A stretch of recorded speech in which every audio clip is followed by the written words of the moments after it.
Glass Pop Media.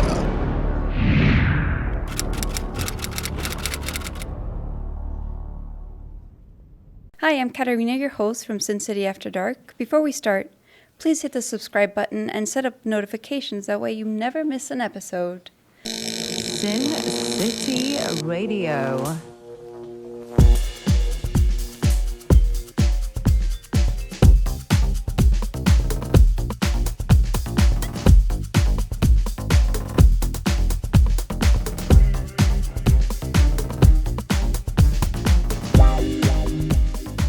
So today I'm here with Marq Ryan, and I'm actually going to let you introduce yourself, and please tell us a little bit about the music you make. Thank you, Kat. My name is Marq Ryan. I am the co-founder, lead singer, and primary songwriter of the band The Fifth Fire. Very cool. And what kind of music do you guys make? You know, I always try to blanket statement. There's a little bit of pop there, there's punk, there's grunge, but I think it's always just easiest to describe it as alternative because it's just such a broad description. And do you guys have a website or somewhere we can find you and listen to your kind of music? Yeah, you can find us pretty much all those usual sites, YouTube, Spotify, Facebook, Instagram. I don't think we're on TikTok yet. Okay. And could you tell us a little bit about an original that you wrote? All of our music is primarily original. We haven't really recorded any cover tunes. I'll go with our most recent stuff. Let's say Prince of the Streets. And Stray Bullets as well.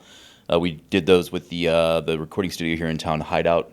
We were able to work with Corey Taylor's producer, who's also native to the area. So those two songs we're really proud of. We've gotten a lot of good feedback on. The production was really strong on those tunes. What's the Prince of the Streets about, and what inspired it? Everything we write is about a few things. But I was watching the Joker movie with Joaquin Phoenix the night prior. And there's a scene in there where he's doing the talk show gig with Robert De Niro, and the streets are just in chaos. And, with the situation here in Las Vegas, and I guess just to be, blunt about it, the homeless situation, there's this thought in my mind of this uprising of, the people that are the have-nots. The chorus in there is half to the have and half to the nots. And so it was just kind of this idea of an uprising, kind of the Jim Morrison Doors, 5 to 1, 1 to 5. They got the guns, we got the numbers, sort of thing. So, I was actually going to ask you what movie scene it would be. That would be what I would basically say. Answered it. that movie really struck a chord for whatever reason. I actually wrote the song the very next day. So, Is there a particular reason why the homelessness hit you? Because you mentioned that specifically. I think if you live here in Las Vegas, I think you see that on such a daily basis, and. I mean, for me, it's conscionable and something that I see. It's like, this is something I think that our country we could fix. I don't want to get political. We're not a political band, but something that we could definitely fix. And it's so rampant here in Las Vegas that it touches a nerve with us. And I think it's something that inspires our writing. Yeah, that's beautiful. Thank you. You guys write about things that are happening right now and things that are relevant and hopefully to make a difference, I'm assuming. Of course, like I said, we're not a political band, but we do try to be. We do try to tackle social issues and stuff that we can actually feel as if we have something semblance of a relevant voice on. Okay, thank you for sharing that. Absolutely. And how long have you been in the business for? Oh my goodness, I'm going to date myself here. You can lie, it's years. okay, nobody will 25 know. years. 25 years next year will mark 25 the years. anniversary of my first show. So. Yeah, so that's a pretty long time. Have there been any obstacles you've had to face in your music career that you'd be willing to share? I think just continuing on in the business, keeping a lineup together. I think keeping the band together over so many years and wondering if you still have something to say. I think it's been one of the biggest challenges. How would you say that you keep that glue within your band? You don't have to go into specifics, but do you guys do bonding events, or do you just kind of talk your feelings out? Well, if you what does that look like? if you look at we've gone through a lot of lineup changes, and I try to, but I think just being inspired. I think just being inspired and having something to say and having a story to tell is what's paramount for us. What would you say is your band's story to tell? I think it depends on the time period. I think it's our experiences as individuals. I think it's our experiences collectively.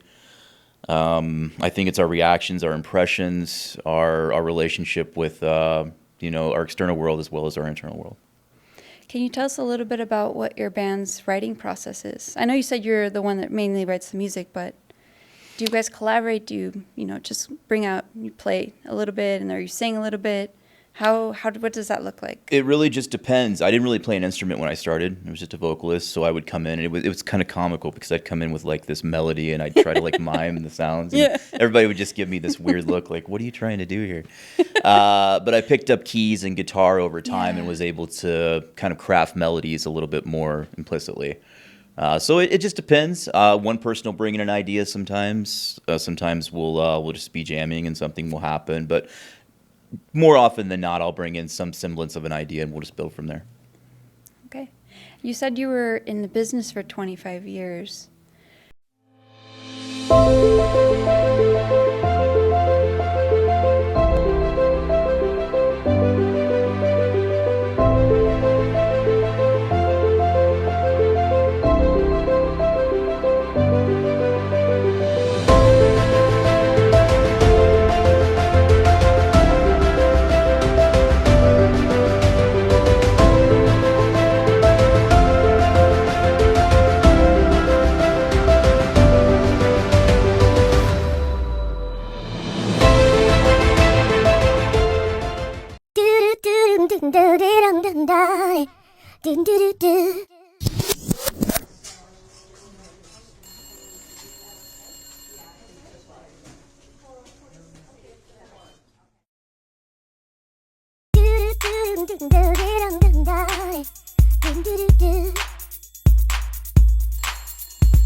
Do you have any advice for somebody who's just starting out?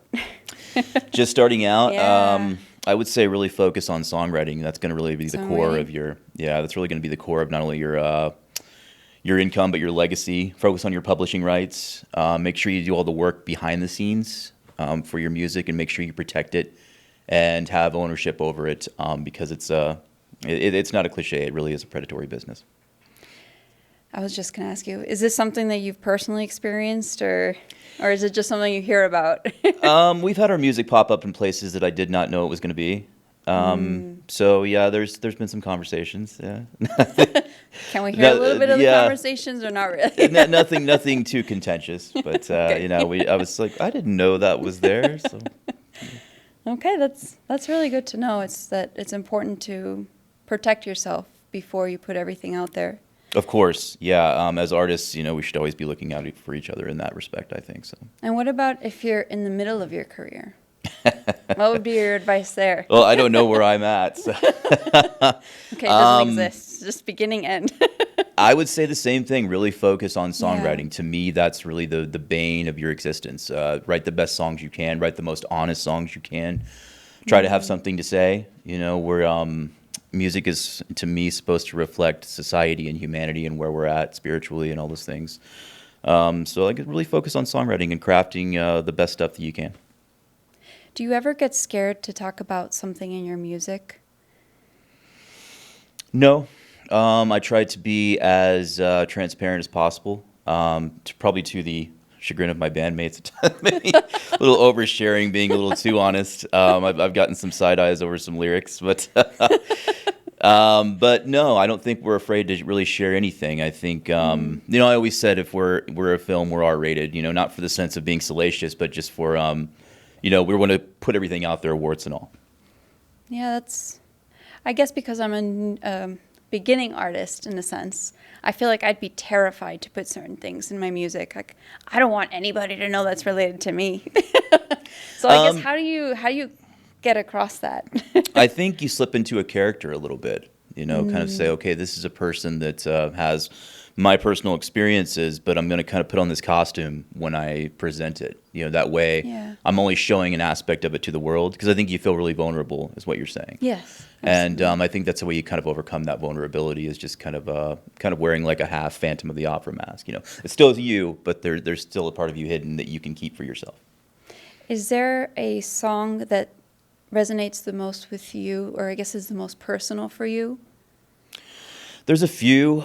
We went through a a pretty big. We had a member leave in about 2015 to early 2016, and I knew that we were gonna take a step back as far as touring, which was a big dream of mine. That's what I always wanted to do, is travel the world and play and perform.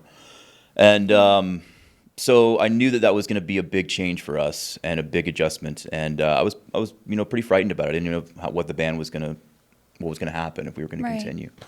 So believe it or not, I'm actually a big pro wrestling guy. And there was a group called the New Day at the time, and they were 3 individuals who were about to get fired. And they put this idea together, this creative idea, and they saved their jobs. And that idea in my head one day, I'm strumming along to a guitar, and it's a new day, it's a new day, it's a new day.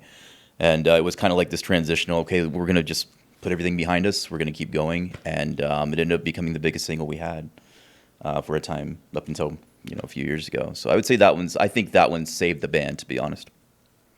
That's pretty cool. I think that the New Day concept is a great concept to write about. I feel like it's very relatable to a lot of people. Everybody struggles through something, and it's nice to have a reminder that it's a new chapter, it's a new day, it's going to be okay. Exactly. Yeah. And, it was, there's a lot of optimism in our music. I think a lot of people listen to it and think that there's, there's darkness, and there's elements of that, but I always try to have a prevailing sense of optimism in there. And I thought that song really encapsulated that. Yeah. I really want to play some of your music. Well, hear it. But I guess we'll get to that later in the segment. Of course. Hope so. Yeah. So you guys are the Fifth Fire. The fifth, yeah, like Fifth plead the Fire. fifth, yeah. I plead the fifth. I like that. Yeah. I like that. Phonetically, it always seems difficult when I say it. It's like, wait, Yeah. what? So are you 5 people in the band, or? No. No. Okay. No, we've generally been a 4-piece. We've been a 5-piece at times. We've been a 3-piece at times. So it just depends.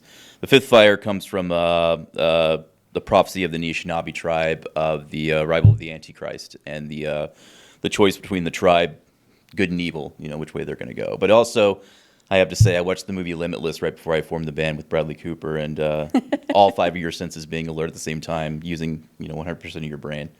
That was also an influence on the name. I love that movie. Yeah. Great performance. It's funny because you say you're not a political band, but I feel like that's a very political name. Oh, okay. Well, I guess it could be viewed as a political name. Over recent years, that's just such a minefield. We've tried to stay away from it as much as we can. That's very smart. Yeah. Let me see if I have anything else.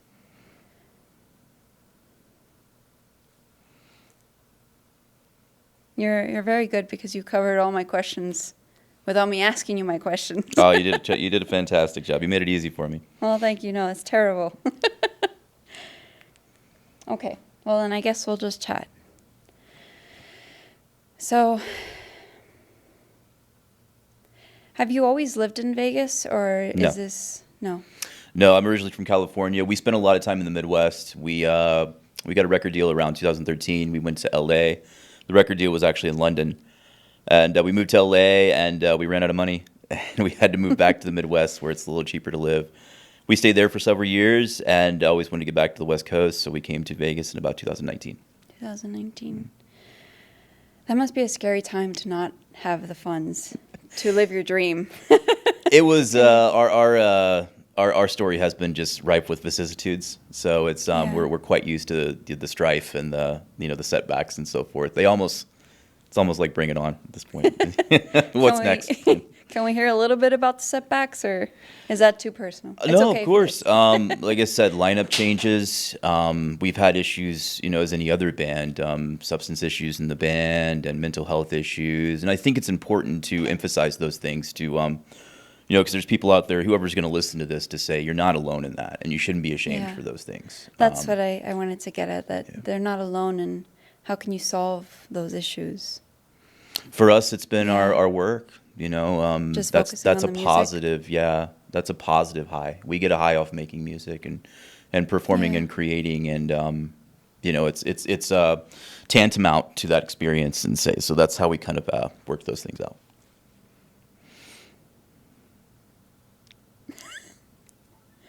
I think this is the first time I'm like, what? I'm trying to think. So we talked about you, right? And how, actually, you know what?